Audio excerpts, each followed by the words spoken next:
My fiancé said my best friend was the upgrade he deserved. My fiancé, Drew, dumped me 3 days before our wedding for my best friend Chloe. He actually brought her to the venue where we were supposed to do our final walkthrough and announced it right there in front of the wedding planner. "I found my actual soulmate," he said while holding Chloe's hand. "You were just practicing for the real thing." Drew owned a chain of luxury car dealerships and never let anyone forget it. He wore designer suits to grocery stores and constantly checked his Rolex in the middle of conversations. "Time is money, and mine is worth more than yours," he'd actually say to people. When he started dating Chloe, he made sure everyone knew why. "She's the upgrade I deserve," he'd post on social media. "Finally found someone who matches my level." He'd take pictures of her at his dealerships, draped over his cars like she was another accessory he'd purchased. Drew loved that everyone called Chloe a gold digger. He thought it made him look more successful. "Of course she's with me for the money," he'd tell his friends. "Poor girls always are, but I control everything, so she can't take advantage." He put Chloe on his company payroll as brand ambassador, which meant she posted Instagram photos at his dealerships for $50,000 a year. "It's pocket change to me," he'd brag, but it keeps her dependent and grateful. What Drew didn't know was that Chloe had been planning this for 2 years. She'd gotten her cousin Brandon hired at Drew's main dealership as a finance manager. Brandon had been slowly documenting every single sketchy thing Drew did. The rolled back odometers, the flood-damaged cars were sold as pristine, the forged inspection certificates, the loans were pushed through with fake income verification. Drew was running a massive fraud operation and thought he was untouchable because he paid off the right people. Chloe also knew something else. Drew's elderly father William owned 40% of the company, but had dementia. Drew had power of attorney and was slowly transferring ownership to himself through complicated paperwork that his father couldn't understand anymore. Chloe started visiting William every week. She'd bring him his favorite soup and sit with him for hours, listening to his stories. The nursing home staff loved her. She made sure there were always witnesses to these visits. 6 months into dating Drew, Chloe convinced him to let her redecorate his office. While moving furniture, she accidentally found his father's original will in a hidden filing cabinet, the one that left everything to charity if Drew was ever convicted of a crime. Drew had hidden it and created a fake will, leaving everything to himself. Chloe took photos of everything. Then she found Drew's secret books, the real ones showing the millions he'd stolen through fraud. She photographed those too, but she kept playing the devoted girlfriend, letting Drew parade her around like a trophy while calling her a gold digger to anyone who'd listen. Drew proposed to Chloe on the first anniversary of leaving me. He made it this huge public spectacle at his biggest dealership, live-streamed it,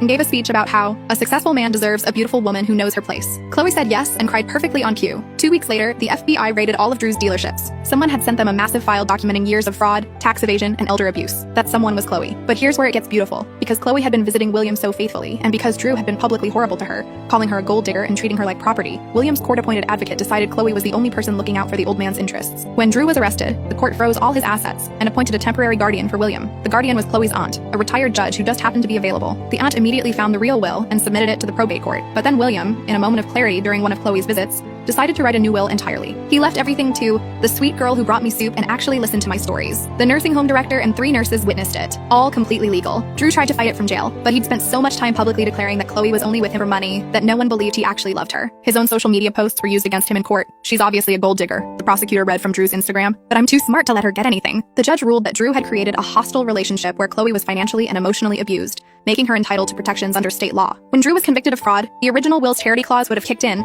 but William's new will superseded it. Chloe got everything.